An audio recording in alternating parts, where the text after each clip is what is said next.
Okay, so welcome back, and in this lecture we will use pen and paper and of course MATLAB to demonstrate some beautiful concepts in Fourier transform, some properties in Fourier transform.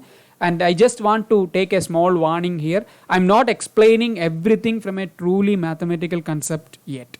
Okay, I'm not going to do that. So for example, Fourier transform may not exist for all signals. There are certain conditions which has to be satisfied to how Fourier transform of a signal. Okay, for example, Fourier transform will exist only if the signal is absolutely summable. That means if the signal is like having so much value throughout the duration, then probably it's not going to have a Fourier transform. For all these concepts I'm not going to explain. Okay, so but those are strictly mathematical concepts. We literally take Fourier transform for most of the signals. So with that understanding, let's move forward and take some of those Fourier transform. Okay, so let me start with the definition here, so that let it stand it. Let this stand all the time. So you do how I will take the continuous time Fourier transform because that is easy for derivations and all. But this is extensible to any Fourier transform. Okay, so it doesn't matter. So let's take x of omega is equal to t is equal to minus infinity to plus infinity x of t. So that is your signal. And then of course you need to create the sinusoids corresponding to omega and dt. So this formula is should be very known to you by now. Okay, so with that let's take one of the first signal. So x of t, let it be an impulse signal. That means it exists. So literal meaning of x of t to be delta of t, the literal meaning is it will be 1 at t not equal to 0, and it is equal to 0, sorry, other way, at t equal to 0, and so let me write it down, t equal to 0, and it is 0 otherwise. So if you want to pictorially represent it, so t is here, it ranges from infinity to minus infinity to plus infinity. So delta of t only exists at this particular thing. Okay, only at t equal to 0. And then there is a more math, this function is okay to represent like this, but more interesting representation is something like this. T is ranging from minus infinity to plus infinity. The area under dou of t is equal to 1. Okay, so that's how, because you can't put there's a small, this it's not like it exists only at t equal to 0. It exists around t equal to 0.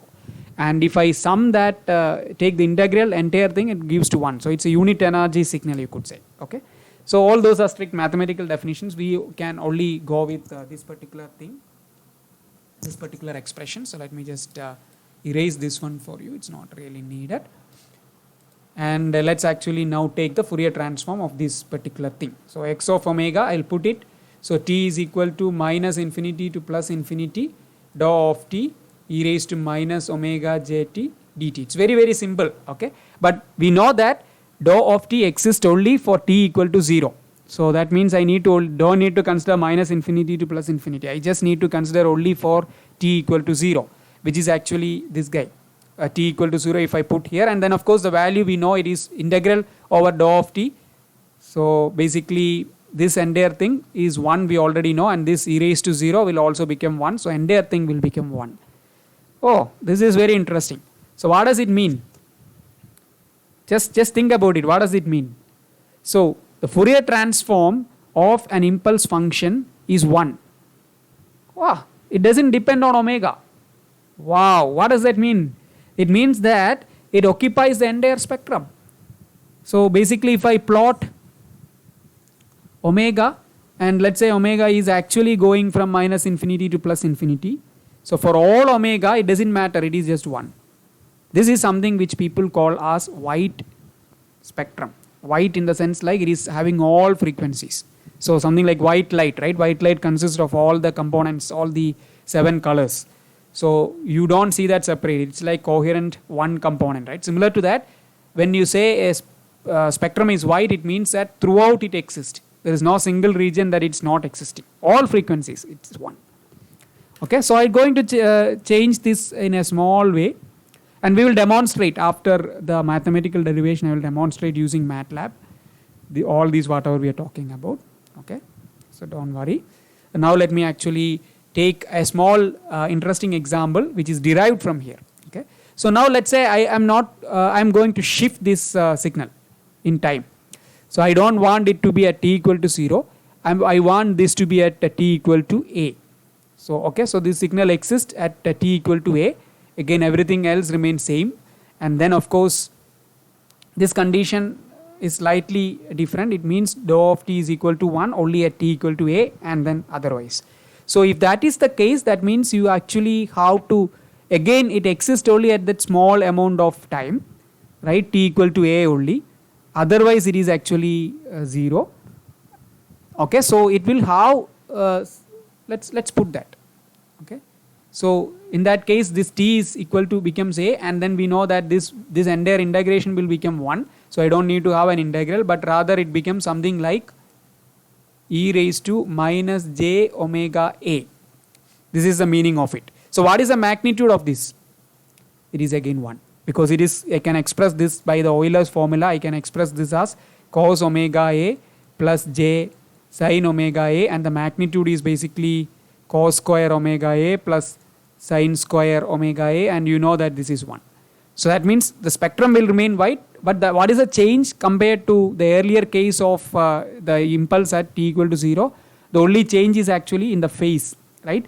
So remember, x of omega is a complex term. It has a real part and it has an imaginary part. So if I take the phase, there is a small phase change compared to t equal to 0. So this is actually an interesting derivation. So if I shift the signal in time, it is actually going to reflect in a change in phase of the signal in the Fourier transform. Okay, so this is in the Fourier transform. So you can ignore if you didn't understand, but I just thought I will prove that for you. So this is the first signal. So one takeaway from this is, if the Fourier transform of an impulse signal or a signal which is having a sudden transition is like wide spectrum, or is like occupying all points in space, all points in frequency space, or all frequencies exist. Now let me take another example. Okay, the classical rectangle example. So something like this. So you have a signal, a rectangle. This is t equal to infinity plus infinity to minus infinity, but this guy will exist only for a small duration, let's say minus t by 2 to t by 2, and let's say the amplitude is 1 for the sake of explanation. Okay, so how do you represent such a signal? X of t, mathematically you can actually use a function rect. I mean, this is sort of easy representation, t minus the shift by the t. Okay, so this is the scaling, this factor, and then if this is at 0, this becomes 0, but whatever number, if it is shifted, that number you have to put it here. Or you can put it more interestingly as it is equal to 1. Okay, if we have a magnitude, that magnitude will come here. Okay, so this, if it is a, that a will come here. Okay, so this can be represented as this is equal to 1 for minus t by 2 less than or equal to t less than or equal to t by 2, and is equal to 0 otherwise. Right? The same thing beautifully mathematically expressed like this. Now let's take the Fourier transform of this. So you know the expression is full, but do I need to take from minus infinity to plus infinity? No, because everywhere else it is 0 except in the range minus t by 2 to t by 2. So if I substitute that, okay, so then it means I can put as 1, because no need to put x of t because the value is 1 here. If I assume 1, if it is a, you can put a here, but that a can go outside because it is not a function of t. So let's assume it is 1, so there is nothing there, and then of course you have is e raised to minus j omega t dt. And then brush up your old integral theory. So this will become something like e raised to minus j omega, right, t by minus j omega, and then the limits of integral is t by 2 to t by 2, minus t by 2 to t by 2. And I use this minus term up, then it becomes e raised to, this term can go first.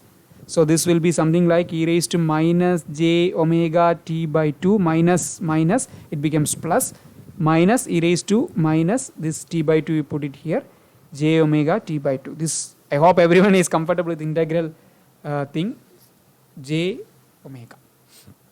Okay, so this, I hope this minus I took it up, that's why this guy got it first and it became this.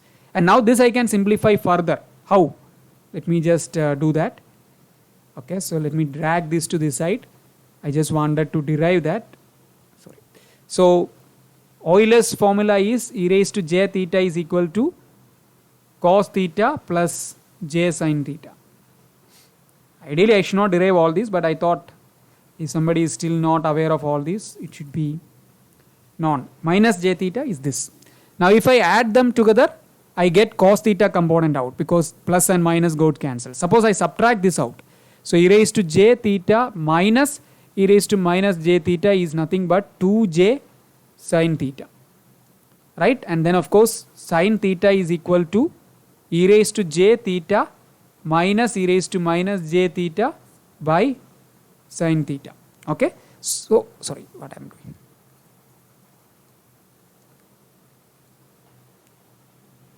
(2j), correct? Just put it this side.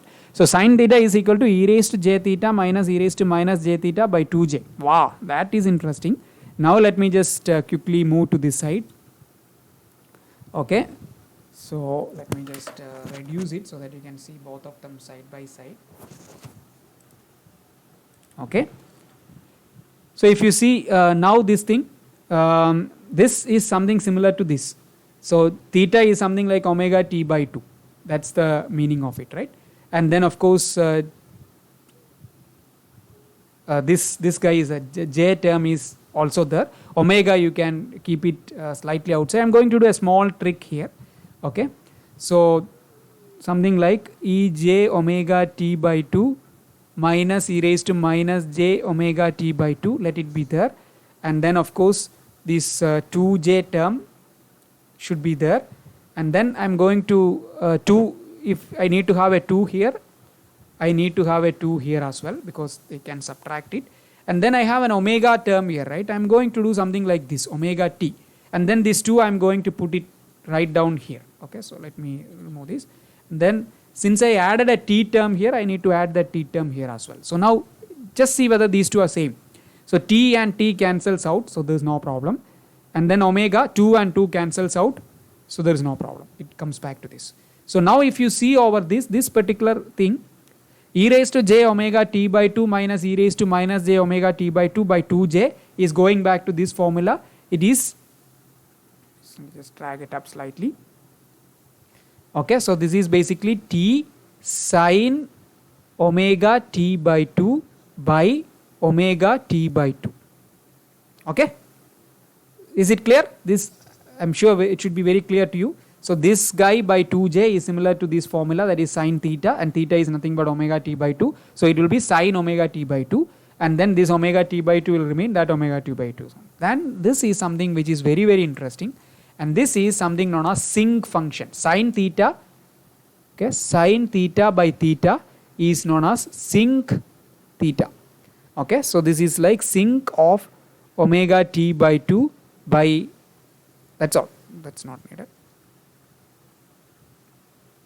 Okay, so this is why I keep on telling earlier that if I have a rectangular function, I will get sinc as the output. The Fourier transform of that rectangular function is a sinc function. And how does this sinc look like? I will show you in a moment in MATLAB, but a sinc look like something like this.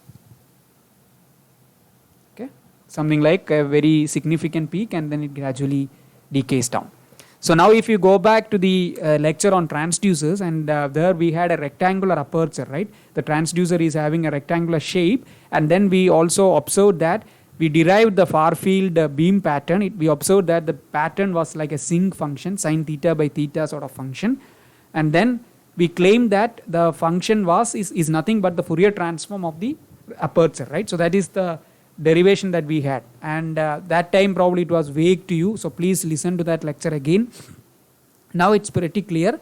So if I take a circular function, so this we all talking about 1D signal, right? You can extend it to 2D, then the Fourier transform will have a 2D component, a 2D frequency component as well.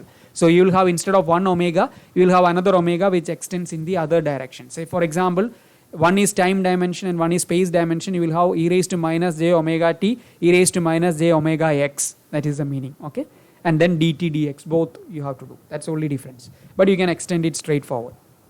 So the rectangle has, the rectangular shape has a rectangle in the x direction as well as in the y direction. That is why we had two sinc functions in that beam pattern. one for the x direction, one for the y direction. Please refer the lecture if you are still confused. Okay, and this is where how you can derive all that. Okay, so now next time onwards, even if you are computer science people, if somebody asks you what is the Fourier transform of a delta function or an impulse function, you should say, oh man, it is spectrum which is white. That means it is available everywhere. And somebody asks you what is the Fourier transform of a rectangular function, you should say that it is a sinc function. Okay, and then of course, as I said many times, frequency and time are dual. So if you are taking the Fourier transform of a sinc function, you will get a rectangle in the output. Okay, so that's reversible. Okay, so with that, let me actually now quickly go to MATLAB and demonstrate this Fourier transform and also how Fourier transform can be done in MATLAB. Okay, so first step is something like you have to create a time vector, because MATLAB is a digital system, so you have to have a discretized version. So let me call the sampling frequency as some value, let's say 1000 hertz. Okay, 1000 samples per second. So I define some sampling frequency. Then I can define my time vector, which is something like, let's say I can have 1000 samples. Okay, and then you divide by so basically n ts, right? So ts is nothing but 1 by fs. So you can divide it by fs. So this is like n ts I am creating. N is varying from 0 to 1000, and then of course multiplying by ts, and ts is nothing but 1 by fs. So let me just write it. So you are going from time 0, so exactly 1000 samples per second. So that's why if we put 1000 samples as the final value, you end up in getting 1 second exactly. So if I say t of end, this is 1. That means 1 seconds is the total time that I'm creating here. Okay, let me clear that. Oh, sorry. Okay, so I cleared it out. Okay, let the screen be clear as well. So I let me create it again. Sorry, I cleared it not. So fs is this, t is this. Okay, so that's it. I don't want to display t anymore. And now let's create some signal. Okay, so let's say x is the signal I want to create, and let's say x is zeros for entire size of t. So entire duration of t. That's what we are doing now. So x is nothing but all zeros. Now let's create a small impulse at the center. So you have 1001 samples. Okay, because 0 to 1000 and 1000 I put. If I put 0 to 999, it becomes 1000. So it doesn't matter. So let me create some impulse at the center. Okay, and let's plot and see.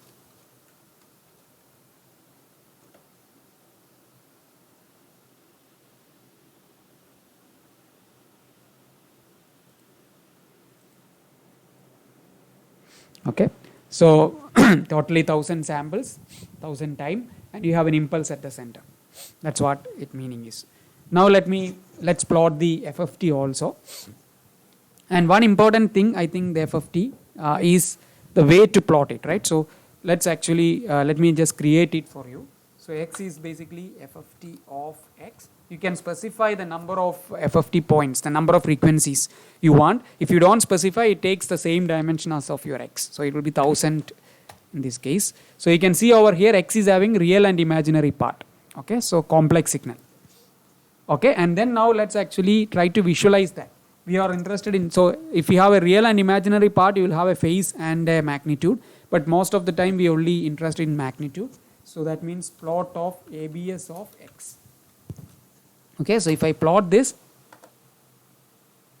I have is this. So that means all frequencies, it is 1. This is what we derived also theoretically, right? So there's no difference.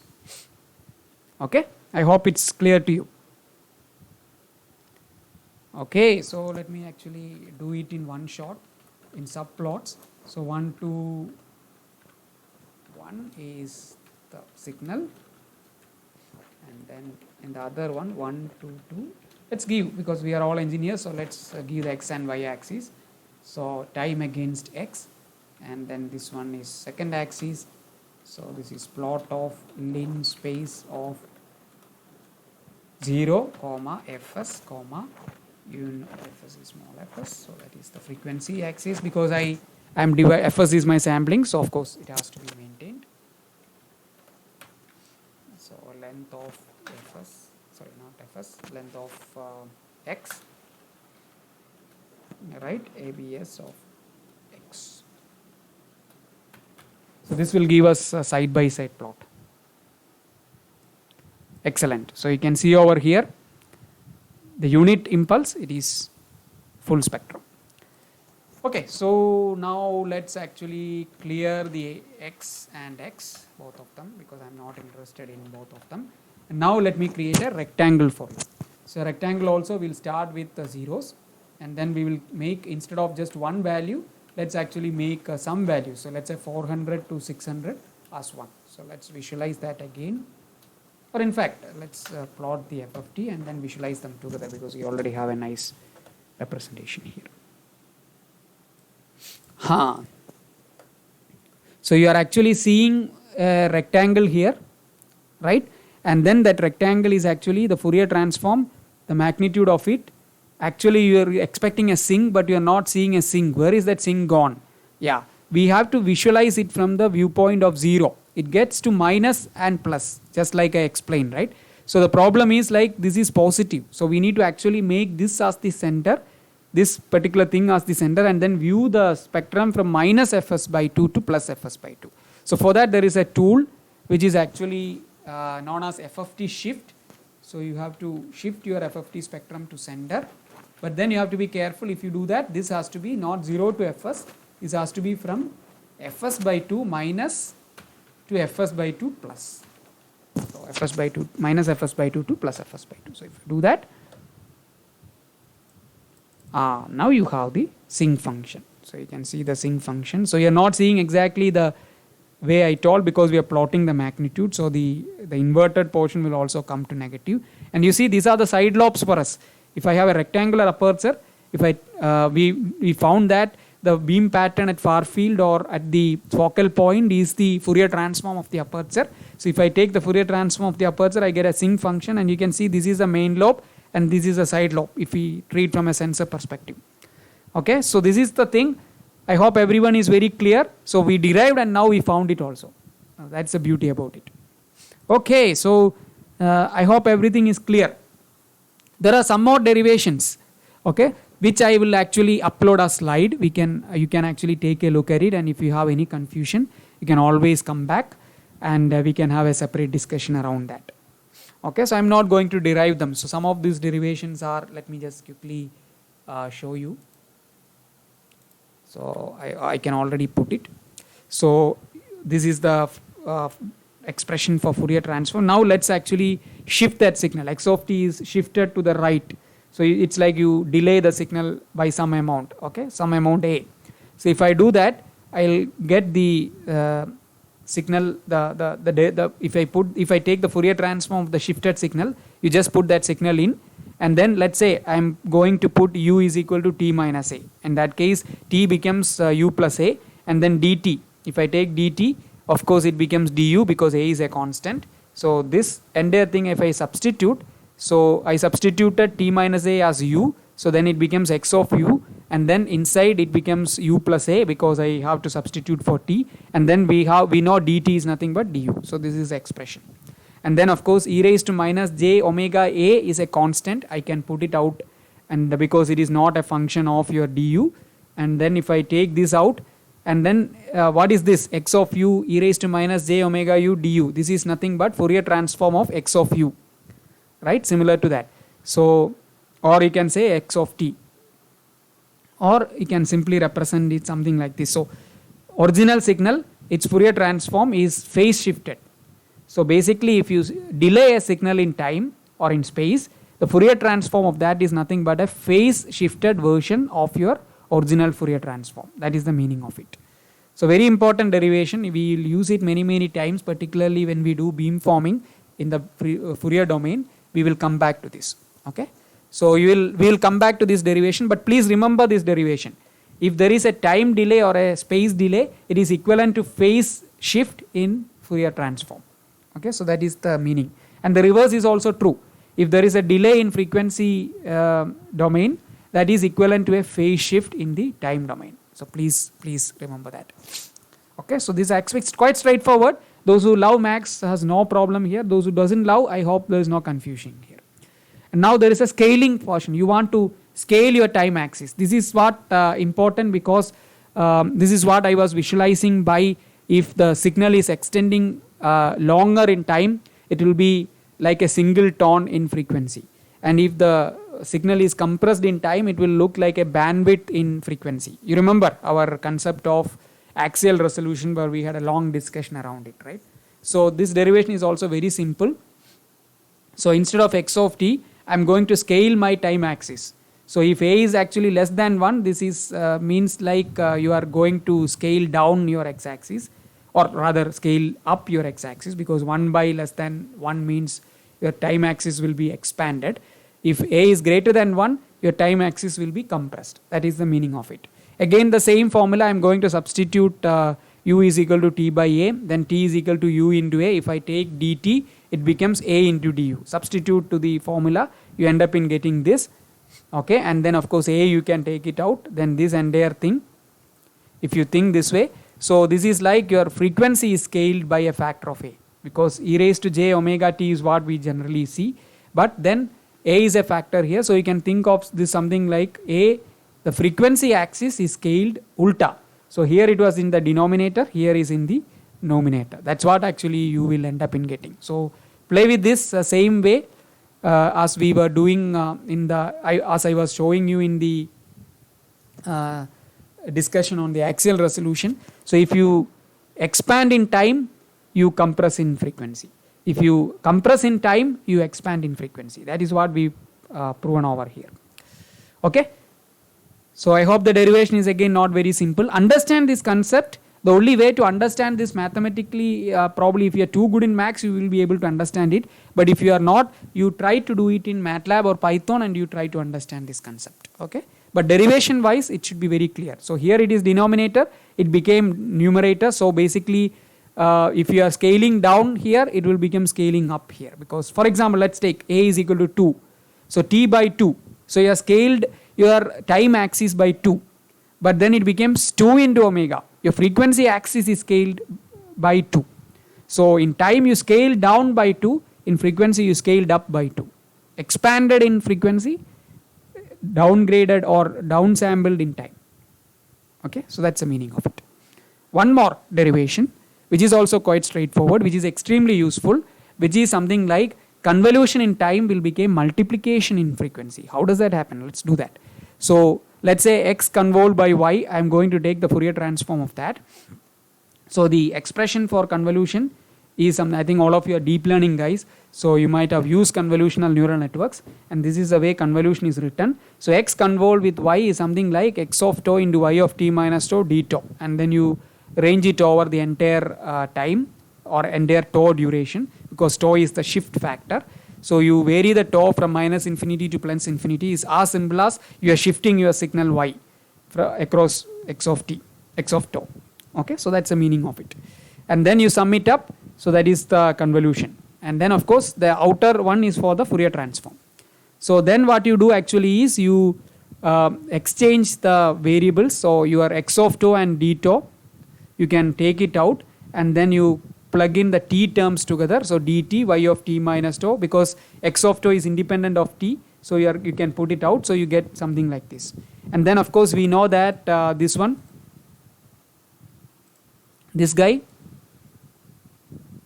is nothing but the Fourier transform of y. So y of omega I put, correct? And then of course this e raised to minus j omega t, okay, if you carefully observe, it will have a tau term that will come outside, which is what it is written here.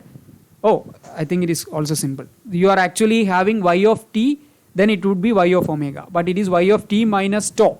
So then it is a phase shifted formula of y of omega. This is what we derived in one of the previous slides. So that is what it means. Okay. So you are basically delaying your y of t by tau. That means it's phase shifted in frequency by omega tau. That's what this actually says. And then of course this term as it is put down. And then of course it's important to notice that y of omega and e raised to minus j omega tau, all of them are actually multiplied by this particular guy, because this is taken out, right? These two are independent, and this is nothing but Fourier transform of x. So x of omega into y of omega. That means a convolution actually became multiplication. So you have a convolution here, it becomes multiplication of the Fourier transform. So many people do use Fourier transform to accelerate the convolution operation. So basically convolution is a very tedious operation where you have to shift your signal and then you multiply each time, and then you shift again, you multiply each time, and then you sum it over entire duration, right? So that's how you do convolution. It's a very tedious operation. So instead of that, what people do is you take the Fourier transform of each of the signal and then you multiply, you end up in getting the convolution, and then you take the inverse Fourier transform of this entire result, you get back to time, then that is equivalent to the time domain convolution of the signal.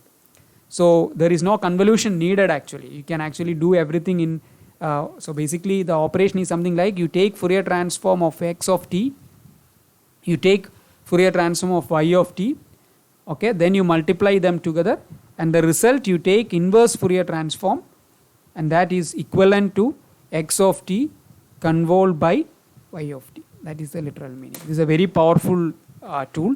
But even otherwise, please remember this: convolution in time domain is, or in space domain is Fourier is multiplication in Fourier domain, and similarly multiplication in space or time domain is convolution in Fourier domain. Inverse is also true.